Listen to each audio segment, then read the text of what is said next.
freaking day 9 daily. Aw, yeah. It's just part 3, as you might anticipate. I like this game. This game was awesome. I've actually watched it a couple times. I've just gone, ooh, at various moments. And as we... Ooh, those are some good cracks. As we step into the very late moment of the game, I will say that there's actually this problem that... Okay, it used to be a problem, and then I fixed it, and because I've gotten rusty, it's now a problem. There's the best time to do any sort of counterattack or hidden attack or I'm trying to think of a better word. I'll just show you, okay? This attack is about to happen. Select is moving into the front. He really wants to go for the kill. While this attack is going on, it's a huge distraction, and we're going to see aLive's Banshee kick into gear right down here. And it is so important that you always wait for this when there's an attack. Often you'll see players who will do something sneaky like have you ever hidden 2 medevacs down here and you're like, I'm going to drop him when the time is right. Don't tell anyone, right? You have them stocked up here. And nothing's happening, and nothing's happening, and then you're like,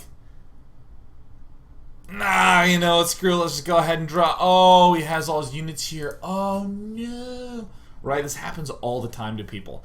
Just wait till there's a distraction. So a good habit that you'll see all good players do is the instant a battle starts, they'll check the mini-map. And their focus will almost be completely on the mini-map during that battle. And I mean, sure, they're going to be doing micro things on the screen, but they're doing those moves with their hands, but their head is really worried about what's going on that mini-map. And this is something that is really hard to train into you, and it's hard to train it out. And if you get rusty, there's this problem where, like, I've been having this issue where I'll, like, look at the mini-map. I'm like, all right, I'm ready. And I look, and then I just mess up my micro in the battle. It's just the dumbest thing ever. Oh, so bad. It's just the worst. So this is one of the reasons why the Raven is good, particularly in low econ situations. The auto turrets provide like one of the best buffers in the game to just doing these sorts of pushes. So I think this is a really slick attack play by Select. It was helped largely in part by this Banshee. Except now we have aLive starting to do his stuff with his Banshee, playing just brilliantly. If there's one thing that Select could have done marginally better, it would be to siege these tanks closer to the south end. But he spreads out his units like a boss. And ends up cleaning this up quite nicely. And in this position, it looks really good for Select. Did a really smart shove by, you know, this entire shove is largely thanks to these reactors. Yeah, you know what? I do want to come back for a moment. I guess I would put it right here as this battle was coming. Okay. So we've just finished up our upgrade. I'll actually even rewind back to 16 minutes just so we can take a look. So our stim finishes. We got our tech lab as quickly as we could. We're building all our stuff up. We're getting some Banshees. Our combat shield finishes. And literally right with combat shield, we just get ready to do a push. This is a safe push. Why? Because we saw a lot of Hellions, we saw a lot of Vikings. There's no way he can have a huge Marine army. We have a clearly superior ground force, 13 Marines to 19 and 9.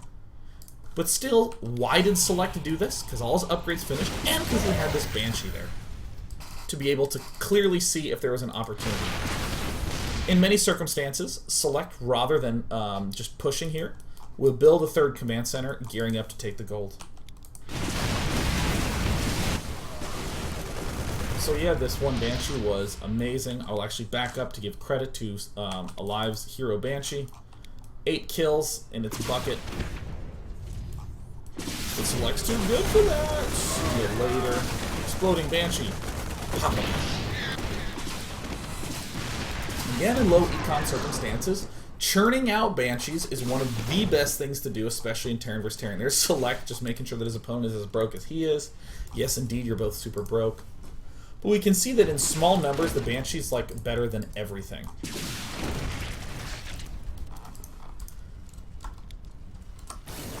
So what is the one solace that we get in this singular circumstance? Well, we know that we probably managed to take out some of our opponent's SCVs as SeleCT, but now that it's kind of even, it's back to this sort of awkward, ambiguous phase. And it's at a moment like this that you kind of have to go back to fundamentals. Now, what have we been seeing all game long? It's been crazy this, crazy that, Cloak Banshees, our opponent doing counter Cloak Banshees, Mass Hellion, Mass Viking. There's this moment where how would I say that?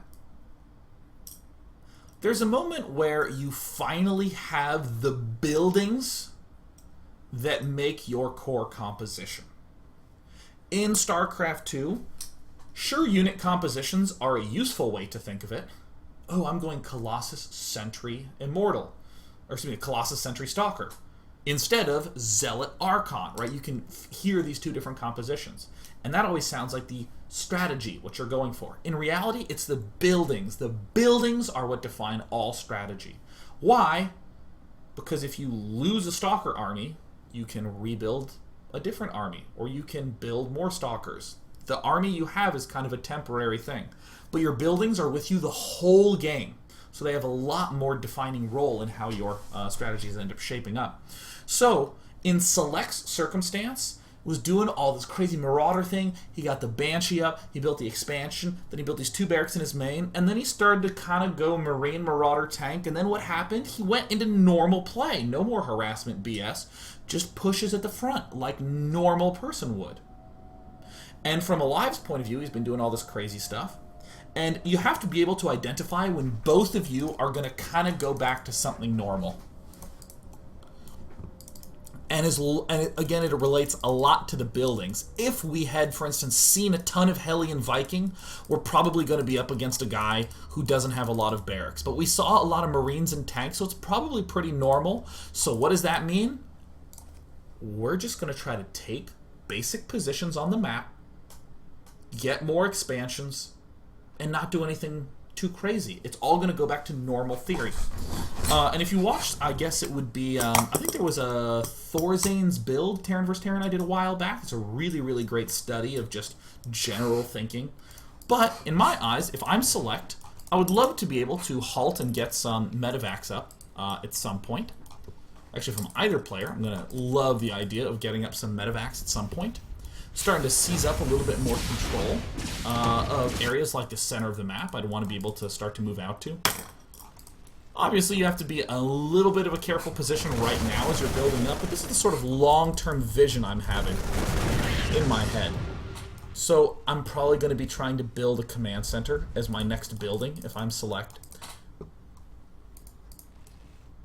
So both players just sort of churning things out normally. And now suddenly, this looks like kind of a normal game, with the exception of the mains being mined out. And this is great for aLive to be able to pick off some extra workers. This is very annoying for SeleCT, who finally manages to pick it off. But yeah, getting the Raven up, getting the basic security up, and now being able to begin going medevacs. I really think that after this Raven, that's the moment when it should be like, oh, yeah, I'm going to go with the medevacs. Starting off here, would want to push, kill this off, to be able to get just a little bit more of that Econ long-term focus going. But this push from SeleCT is a very, very normal push in this game. Helped largely by this Banshee helping to point out to SeleCT, oh yeah, there's actually a good opportunity to siege up tanks. And once these tanks siege up, it's just a normal, regular-looking game. This is, again, the super important moment that I think that is so critical to start transitioning back to medevacs. And now SeleCT's going to begin sieging up, and I will say, if SeleCT didn't do a big push into aLive's base right now, I would think that this is great. If you have played a lot, or any amount of Terran vs. Terran, or watched any amount of Terran vs. Terran, you see this sort of position, and you think, that's not good for this guy, because now this guy is going to have a hard time expanding. How does he break this? Has nothing to do with anything that happened earlier in the game, and now Select is totally free to build a command center and float it up here, or float it to the gold. Oh, what? It's not a gold? Oh, NASL, you sly raccoons. It's a terrible base to take. He should absolutely take this one. It has more minerals.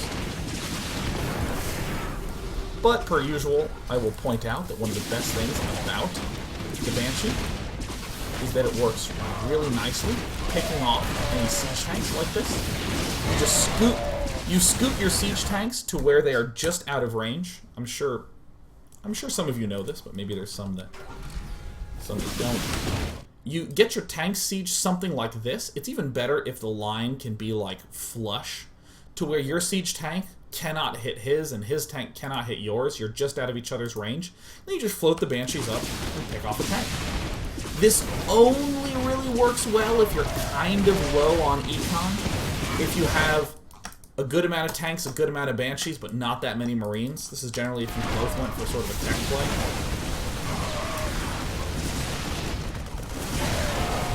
But Select doesn't need to go any longer. He can just seize the opportunity right here.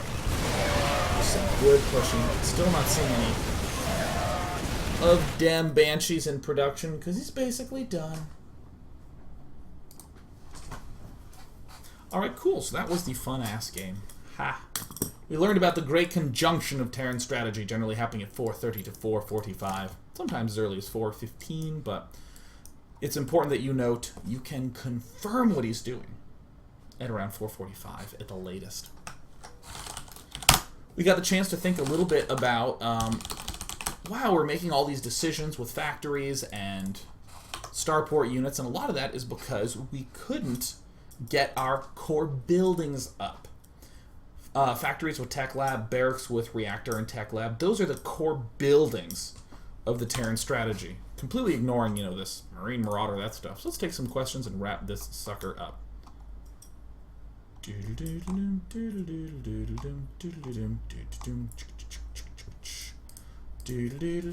F5. The Markio question grabber isn't working!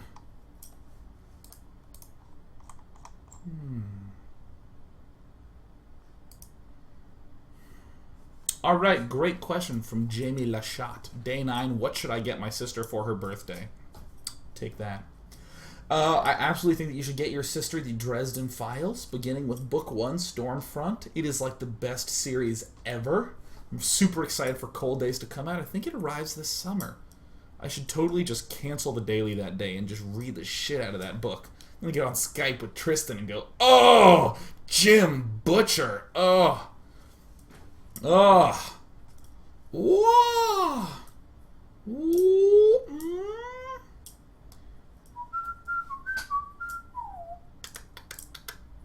Alright. What am I doing post-daily? Dinner.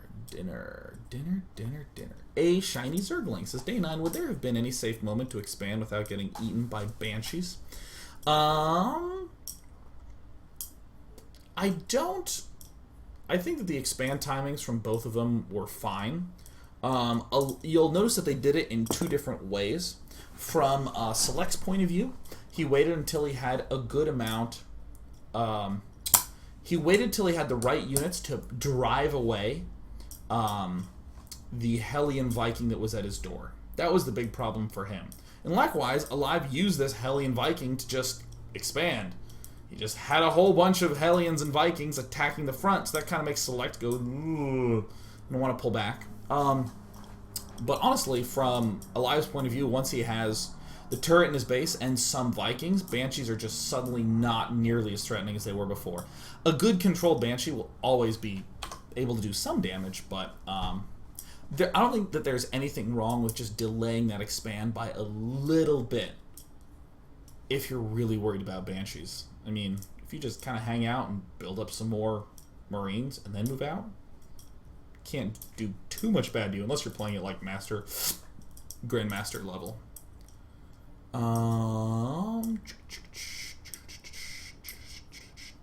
Bronze Hunter says, Day 9, after the initial harassment from the proxy barracks, would it be useful to then pull your proxy barracks back to your main? You know, comically enough, that actually just did not... Where did that proxy barracks go in that game? When did it float back, you know? It's so funny because ordinarily, your opponent will be able to just move out and kill it. Oh, this is when it happened. It's like they actually let it die. Yeah, I actually see no reason why that should happen. Shouldn't happen. Yeah, you know, that's actually one of those funny things where you just get so in the habit of doing that proxy that you just sort of abandon it and just let it die. And then in situations where it's fine, it just doesn't occur to you to do it. You know, I actually spent a week doing only proxies as Terran and Protoss. Just to kind of see how the proxy would transition off into main, or into regular play. And by the way, if you encounter me on the ladder, I'm sorry for all the rage I caused. First of all, if you try a lot of proxies, you'll win a ton of games in 5 minutes, and you'll have a ton of angry people messaging you after a game. You'll never be good at this game. Oh, it's so great. But also, yeah, you lose that proxy a lot. Absolutely, yeah, that's an incredible point from Bronze Hunter. That literally never occurred to me at any point. Wow. Oh, wow, and FireLiz asked the exact same question. Excellent. Cool. Aha.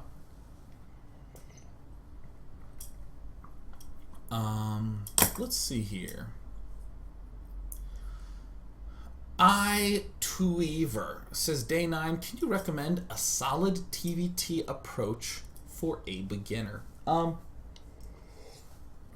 If I had to recommend a solid Terran vs. Terran approach, I would say open up with Cloaked Banshee and a bunker at your front, and then transition into Marine tank medevac.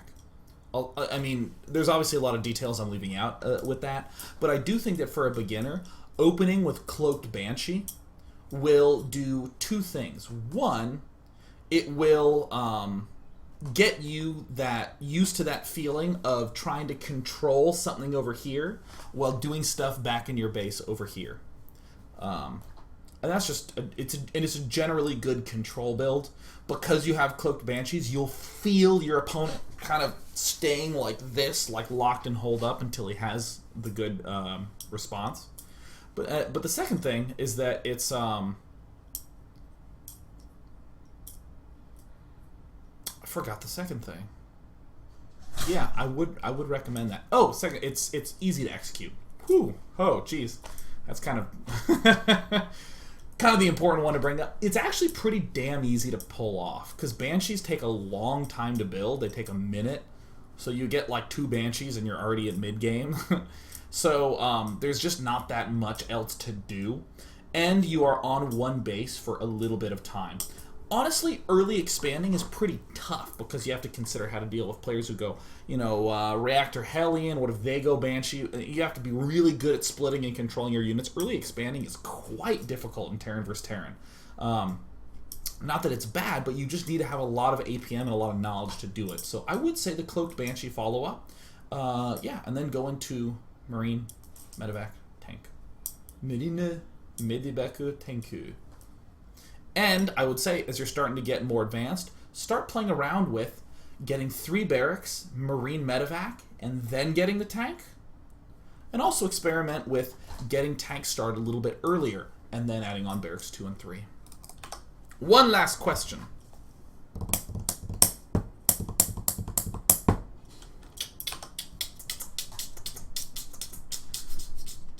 Oops.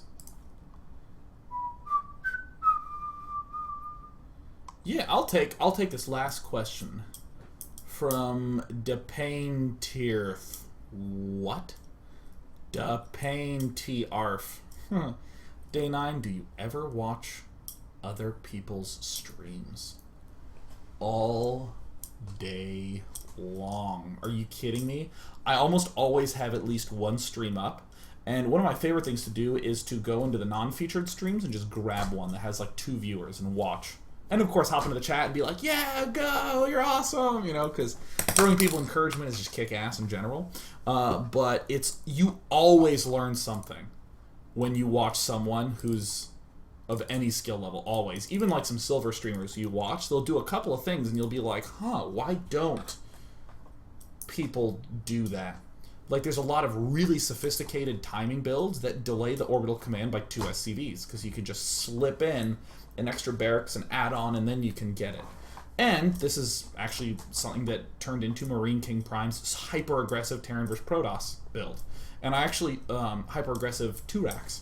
And I saw this happen in these random user streams at first, so it's pretty cool.